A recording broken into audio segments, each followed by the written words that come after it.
Hey guys, it's Eric with the Miller Park Minute, where we're throwing strikes and getting likes, hitting dingers, and getting listeners. Back again with another episode.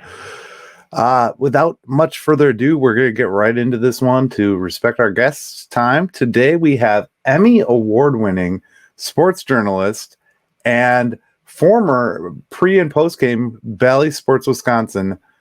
Now he works for WISN 12. So we're going to bring on Dario Melendez. Emmy award winning. I like that intro. That's great. Yes, you are Emmy award winning. So, yeah. So I brought you on today. Primarily, I kind of follow you a little bit on the social, and I saw the fantasy camp.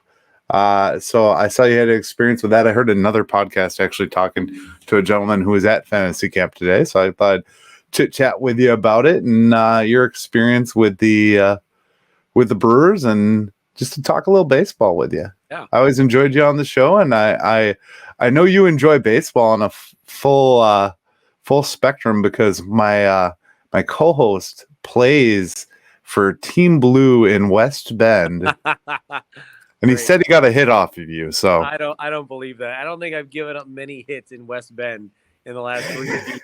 So I call bull malarkey on that one. Oh, that's great. That's great. But look, I mean, fantasy camp was great. I know we wanted to talk about that a little bit. I mean, if you ever get the opportunity to do fantasy camp, I know it can get a little pricey. Man, do it. It is just so cool. The access you get to the former players. Like this year, it was Ricky Weeks and Lou Croy and Kataris and Jerry Augustine, Pete Ladd, who is an absolute riot, Tim Dillard, Vinny Rotino. My coaches were Greg Vaughn and Jeff Cirillo. So, I mean, that's pretty darn cool. Jeff Jenkins was there as well. I mean, these guys are at the hotel with you, J.J. Hardy and Corey Hart as well. They're at the hotel with you. They drink with you. They tell stories with you. They hang out with you. You get their phone numbers. You get their contacts. And then on top of that, like during the day, you just play baseball and mess around with some of your new friends. So, I mean, it is just such an absolutely cool experience. So if you ever get a chance, I mean, it is money well spent for – I always say it's a once-in-a-lifetime opportunity, but as soon as you get there, it becomes like you're part of a new family. So you don't even really go there to play baseball anymore. This once-in-a-lifetime opportunity turns into I kind of got to go back every year as like a family reunion type thing. So it really is a cool experience. That's so cool. And I mean, obviously, so Vinny and Tim, you worked with kind of, and you've had some experience with them, but correct me if I'm wrong, but you came around Milwaukee kind of post all the JJs and the Rickies and all those guys weren't around. This was my second set in Milwaukee. I got here in 2010 originally, and as soon as I got here, I get Zach Greinke from the Royals. So then 2011 happens, and I mean, that team is 2 games away, one bad Sean Markham start away from being in the World Series, unfortunately. I mean, you think of that starting staff between Greinke, Gallardo, Markham, Randy Wolf, Chris Narveson. That was just such a fun team to be around. And then obviously you had Fielder and Hart and a young Lou Croy and Bettencourt and Ryan Braun. And then you fast forward to when I got back at Valley in 2018. I mean, I really don't know anything but Brewers success. I think it's me covering the teams that missed the playoffs for 1 year. So everybody, you're welcome out there. Thank you. But yeah, exactly. Right.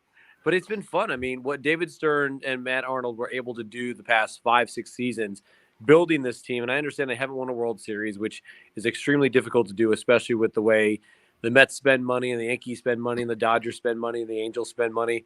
But man, what they've been able to do, like being smart in the trade market, which we saw this offseason, landing an all-star catcher and an all-star outfielder, and also developing, because I think people tend to forget, like 2018, Corbin Burns, was it 18? No, 19. 2019, Corbin Burns was horrible. Corbin Burns was so bad, they shut him down. They're like, you know what? You're not pitching anymore. Your baseball season is over. We're going to send you to Arizona to our science lab and see if we can fix you. And that's what the Brewers did. So, I mean, the Brewers just have been they've done such a good job developing players, being smart with the players that are coming up on contract, and getting quality in return for it. That's the truth. And you know what? It's fun to be a part of.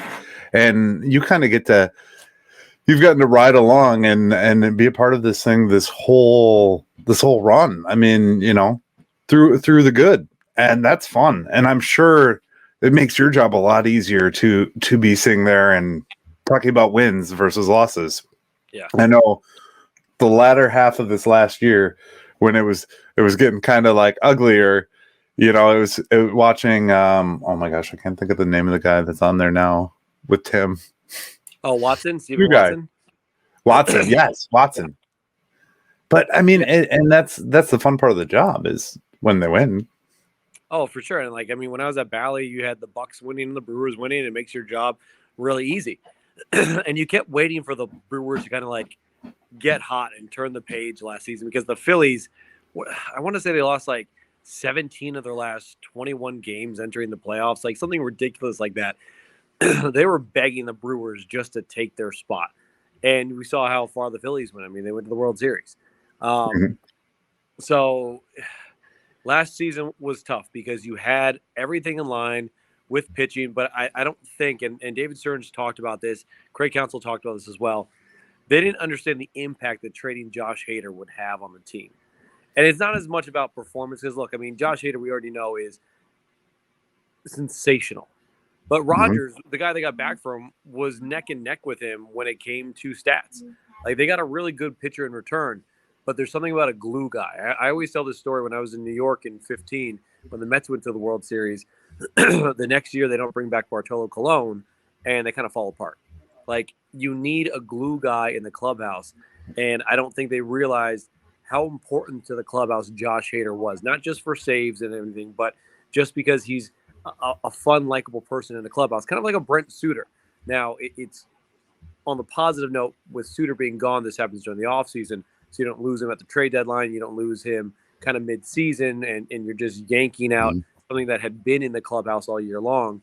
But there's something to be said about having a clubhouse mentality, a glue guy that you really need. And that's something David Stearns and Matt Arnold and Craig Counsell just didn't account for last year. And the good news is you live and learn, right? They'll learn from that mistake. And hopefully we don't see Burns traded at the trade deadline, because if he is, that means the Brewers are off to a bad start. And if he isn't, that means the Brewers are in contention. So there we go. Right. And that's exactly kind of in the position we are in Milwaukee. I mean, as long as you've been here, as long as I've been a fan my whole life, I mean, the position of Milwaukee is you have to keep these guys around and with the team as long as you possibly can to form that camaraderie. You had your Ryan Braun, Prince Fielder, JJ, all those guys was an era. And then I'd say the next era is the kind of the core, the three core pitching, and your Josh Hader and now Christian Yelich, and you had Kane in there, who was another big piece that we lost that I think hurt the clubhouse a little bit, Sure. So now I don't have WISN 12 here because I'm in the Green Bay market. Okay. So I don't get to see what you do on a daily basis. I'm assuming you do the evening sports reports? Yeah, so Chris Roth, who you have a WBAY up there. Yep. I do what Chris Roth does. So I'm the sports director at the ABC in Milwaukee. Okay. I was just making sure. So you're still very much plugged in. Do you? Oh, for sure. Outside of fantasy baseball camp, is your exposure pretty much still the same to Brewers events and things like that? Yeah, I'm just not on the flights anymore. So, I'm not on the charter flights. So I don't get to see Wade Miley bringing on the jug of wine and box of wine and seeing who could finish it first type thing, which is funny. An actual thing.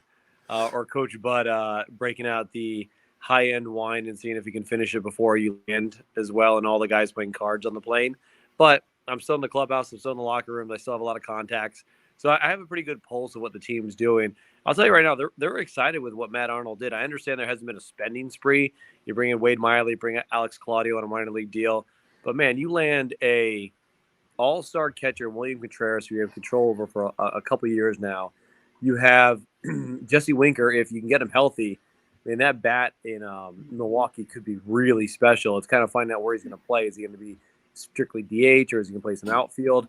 The biggest question to me is, what are you going to do at second base, or that utility man position? Because you have Keston Hiura, you have Brasso, you now have Owen Miller, who you went out and got, the Wisconsin native.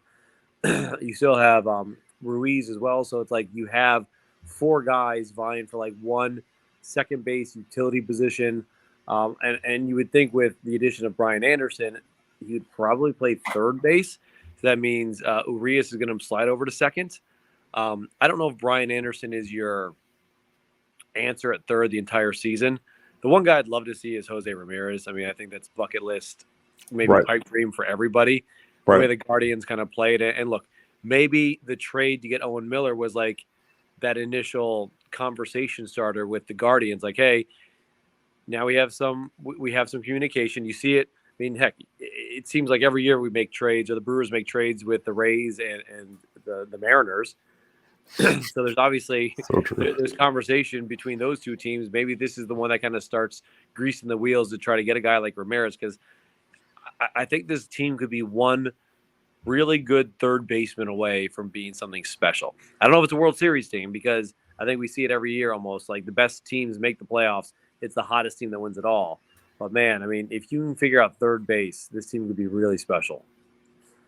And I think the World Series has become a kind of, you get in and if you get into the playoffs, you have an opportunity. I mean, you look at the last few years past where we lost to teams like the Nationals, and then the Nationals went all the way. We lost to the Dodgers in a weird wild card 2020 season. They went all the way and won the World Series. So, I mean, I think, and Philly this year, was one of the two teams that we were kind of fighting out for at the end. And I think baseball's weird that way. You win and you can have a really good opportunity to go all the way. Yeah, and that's what I always try to tell people. Like, look, I mean, when you look at this Packers season, I kept trying to tell people, like, this 3-game win streak was a 4-game. It doesn't matter. This little late season win streak that they were on was just hurting the team, because you go from a top 10 pick to a high teens, and you're not getting anything out of it. Like, it's title town. It's not, let's make the playoffs and lose in the first round town. Football is a little different. You pretty much know what you're getting with these teams. With baseball, though, in a series format, I mean, man, you just have no idea, especially if you catch the Dodgers in a 3-game set with Burns, Woodruff, and Peralta going. I mean, anything could happen. And I think we were kind of expecting that with the Braves when they won the World Series. And outside of Jock Peterson, the Braves did absolutely nothing against the Brewers. So the Brewers' bats could just not figure it out, which is crazy, because you had a guy like Yelich who, since breaking his kneecap, has just not been the same, if we're being honest. And you just don't have – you didn't have a lot of contact get-on-base hitters. I don't know if they've done a lot to improve that. I think William Contreras could be a guy like that. But the philosophy, the mantra that you could see the Brewers are using is, we're going to shut you down defensively, we're going to shut you down pitching-wise, and we're going to see if we get a long ball. Will that work? It hasn't worked very much in recent years. It worked in 18 and 19, but it didn't really work the past few years. Very true. And I think the one piece, and I've kind of been focusing a lot on this lately, but the fact that we have a potentially healthy Freddie Peralta is huge. I mean, he was limited. I want to say it was like 70 something innings last year. Yeah. So I mean, you're almost gaining a full pitcher. Yeah. I mean, you look at the top of the rotation, with Burns, Woodruff, and Peralta. You bring back Wade Miley just to compete, and I think Wade Miley sells a lot in the tank. Then you have Ashby with a full season under his belt. I mean, Eric Lauer has been really good. I don't think people talk about him enough. And then Hauser, you talk to any pitching coach on the Brewers, they will always say Hauser has the best stuff out of anybody. The issue is consistency with Hauser, because I would always talk to Dillard about this. It's kind of like Aaron Nola, the same pitcher, right? They're ground ball sinker guys. The problem with some sinker guys is that if they give up a hit, they kind of get away from being a sinker guy.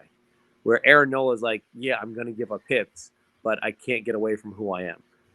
You kind of saw Hauser learning that a little bit more last year, but he still, every time he got hard contact, would kind of go away from what gave up the hard contact, instead of just being like, cool, you got a hit, I'm going to keep doing what I'm doing, and now I'm going to get a double play on you. So, I mean, for Hauser, it just always comes down to consistency. But, I mean, this starting staff, this pitching staff in general is really darn good. Right, it's better than anything we've had. I always like to say, like, when I talk about this team, and I do this every day, so I mean, I talk about this a lot, but I always say, like, that we were really spoiled through the early 2005s and so on. We've always had a lot of hitters. We had Ryan Braun, JJ Hardy, all those guys.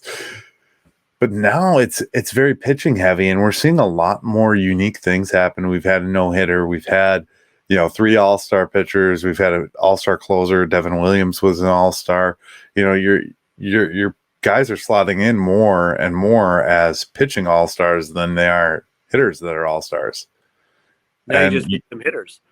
Yeah, now you just got to put it together with the bats a little bit, just enough to give them a lead, and I think we'll be there. I mean, I like a Devin Williams as a closer. I like that position. I don't think that's gonna hurt us, and I think the bullpen pieces are gonna slot in like they always do. Yeah, and again, I mean, with all of the additions, like maybe Wade Miley becomes the new Brad Boxberger. Maybe he becomes the 7th inning guy or an extended innings guy. Maybe Ashby doesn't make the starting rotation because there's tons of people in there, and maybe he goes to the bullpen. Heck, maybe Hauser's the guy out. I mean, there are tons of options, and there's one thing that Craig Counsell is really good at is being creative. And there's also other guys out there too, like we don't even know of yet that they might be thinking of. It just seems like every year they find a dime in the rough. Like, who would have thought Jake Cousins would be any good? Like, his slider is just absolutely ridiculous, and even though his cousin just stinks, he's really good. Right. And again, you would have never thought that a dude that was pitching for the Chicago Dogs 2 seasons ago would have such an impact when healthy on a major league roster, and he just has. So, I mean, Matt Arnold, David Stern, when he was the head man, do a really good job of kind of finding those diamonds in the rough. And I mentioned this before, they trust their developmental staff, which has shown over and over and over. Let's just look at Hobie Milner. Like, who? Hobie Milner was great last year. Alex Claudio when he was here. I mean, people rag on Claudio all the time, but I want to say, I did the math before, like 97% of his outings he gave up no runs, which is what he's supposed to do. But again, he pitched so much, that means like the 3% of the outings he did, he gave up a lot of runs. But I mean, they just do a really good job of finding quality pitchers that no one ever thought about, learning what they do well, learning how they did it well, and then getting them to execute that in the game. Yeah, I think that's exactly right. I mean, look at guys like Jason Junk and Guerra and gosh, there's a slew of names, but they've added all these random guys, and you're like, what do they see in them? Look at Jordan Lyles. Yes, Jordan Lyles, when you got him from the Pirates, he was horrible. I want to say his ERA was like 14, and then he was a huge reason why they made it to the playoffs in, what was it, 2020, 2021? I mean, Jordan Lyles is a perfect example. Then he got paid. I mean, they just do a really good job of breaking down your film, getting you to do what you do well, and trusting it. You sound for a guy from New York, you sound very deep into. Have you grown to love the Milwaukee market and adapt the area? Oh, for sure. Look, so I grew up in South Florida. I just, in this business, you jump all over the place. So I spent a couple of years in Fort Myers, a couple of years in Milwaukee. Then I went to ESPN. Then I went to New York City. Then back to Milwaukee. I mean, Milwaukee's been great to me and my family. Like, my wife has a hit radio show in town. She's doing big things for ESPN National. I obviously got to work with Bally, and now I get to be the sports director at the #1 station in the market. And I mean, ever since I've been here, the teams have just been good. And the one thing I'll always say about Wisconsin that makes it a very attractive market for me is that the sports fans get it. Like, I might not agree with everything they're saying, but they're knowledgeable. And even though I have disagreements or I agree with them, like, a lot of their points come from valid information that they're pulling from. I mean, whether it's, should Aaron Rodgers be traded? Is Giannis the best? Is Luke Fickell actually going to help lead this Badgers team? Is Shaka Smart actually taking the Marquette to the next level? Are the Brewers going to be in contention next year? I mean, there's so much to do in this state. And the one thing I love about it is that the fans actually know what the heck they're talking about. Even when I don't agree with them, they still have valid points backing up their position. So Milwaukee's been great, and I absolutely love it. Adapted Milwaukee in. Adapted. That, And you play baseball too. So I thought that was great when my buddy mentioned that you pitch, and I'm like, so he does all the sports stuff and then still finds time to play baseball in an adult league in the summer. That's awesome. I always got to remind people. I mean, there's a stigma about guys in my profession that we don't know how to play sports. I played football in college. I played at a Division I school. I played baseball in college. So like when I went out to fantasy camp, I had a little target on my back, but I got the team MVP. When I go to West Bend, I think I have like a .01 ERA over the last 3 seasons. So your friend's a lying Nancy. That's awesome. He might have got a hit. I'm not sure. Maybe it was an off day. But yeah, no, I mean, it's just I want to be a part of the community, and the community I want to be a part of is the sports community. So if it's playing pickup at Homestead in the morning, or at the Mac downtown on Saturdays, or going to West Bend and playing in the league, or going to I think it was Brew City Rec and playing in a flag football league, I'm all over the place. Like I love it. That's awesome. That's cool. See, but that's the thing you don't like. A lot of these other guys are more. I think it's cool when a guy's a part of the community. You know what I mean? Like that speaks volumes about your character. Like this, I'm always in sweats, glasses, and a hat, because that's just kind of my style. Like this is my work. Yeah, my work apparel. It's like Clark Kent and Superman, even though my Superman has no powers. Making bad jokes on TV is my power. Tim Dillard.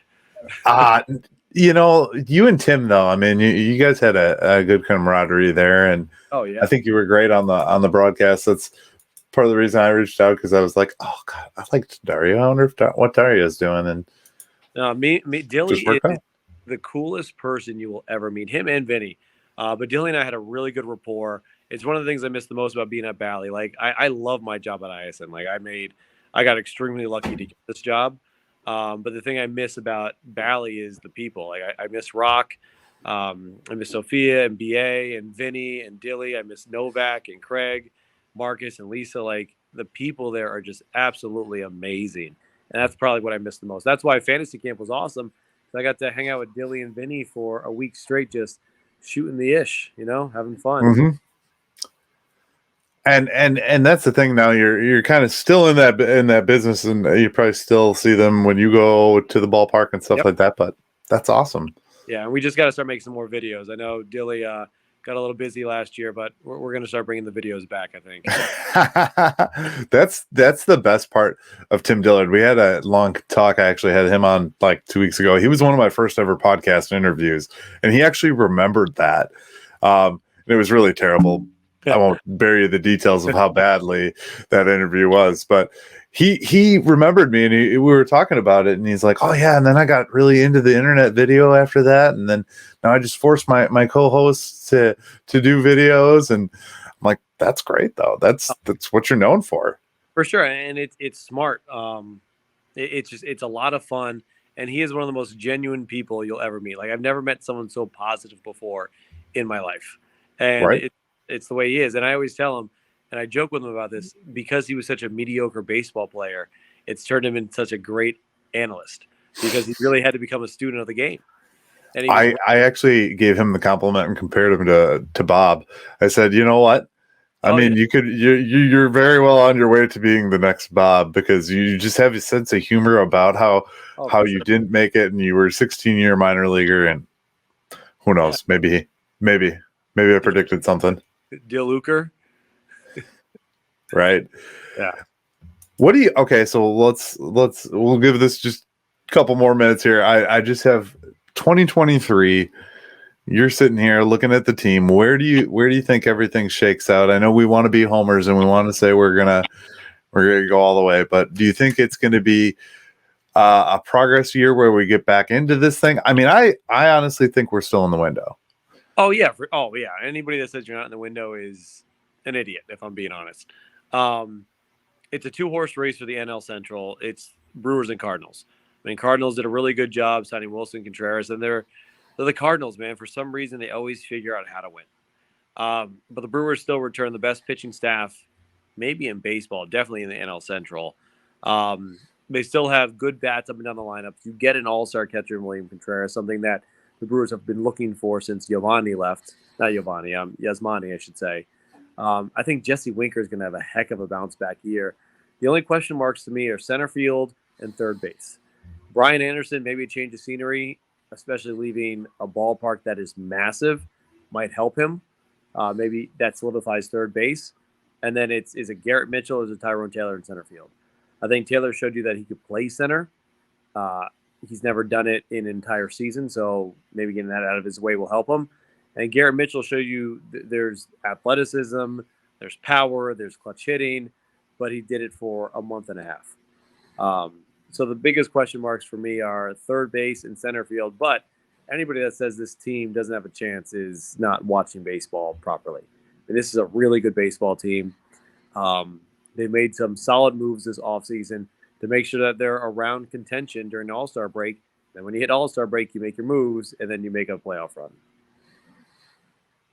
I couldn't agree more. I mean, it's hard to not get romantic about this team and about this sport when we're sitting here in a position where we're, you just left Arizona playing alongside of former players and getting to see this, how everything is set up down there and how great it is. I mean, it's hard not to be romantic this time of year when you get to talk about the team every day in and day out, listen to the news and hear who we got and what we're doing. So yeah, that being said, I appreciate your time today, Dario. I'm just going to do a quick wrap up and then I'm just going to take you off the screen and then I'll come back with you in just a second. Okay. Perfect. All right, guys, that was Dario Melendez, WISN 12. You can watch him over there. Guy is a legend in the business. So he also is on Twitter. So follow his Twitter. He's a little bit of a smart aleck sometimes. So my wife had just talked to him before we hopped on here. So subscribe, like, rate and review the podcast, guys. We will be back again tomorrow with another episode. So thank you for watching the Miller Park Minute. You guys have a great rest of your night and go Brewers. Thank you for watching the Miller Park Minute. Go Brewers.